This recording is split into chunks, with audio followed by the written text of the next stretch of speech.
అబద్ధాలు ఏ భర్తలైనా ఆడారా? ఇంత నీచంగా అబద్ధాలు ఎవరైనా ఆడతారా? భార్యను సెక్యూర్ చేస్తారు, పిల్లల్ని సెక్యూర్ చేస్తారు. నేటికి సంవత్సరం నుండి సీఎం గారి దగ్గర ఈ ఇష్యూ ఉంది, జగనన్న దగ్గర ఈ ఇష్యూ ఉంది. అవన్నీ కూడా ప్రజలందరికీ తెలుసు.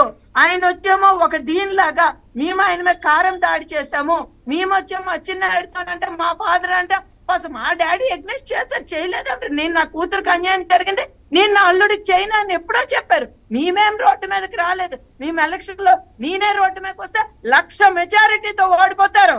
ఈయన ఎవరిక్కడ 1,00,000 మెజారిటీతో ఓడిపోతారు. మంచి లేదా? అన్నం తినడం లేదా? గడ్డి తింటున్నాడా? విశ్వాసం లేదా? 100 రూపాయలు పలాస నుండి పట్టుకొని వచ్చాడా? నా ఆర్థికం వల్ల డెవలప్ కాలేదా?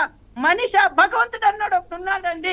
ప్రతి దానికి విలువలతో మాట్లాడాలి, నిజాయితీగా మాట్లాడాలి. ఒక నిమిషం శ్రవణ్, ఒకసారి నేను మాట్లాడే అవకాశం ఉంటుందా వాణి గారితో?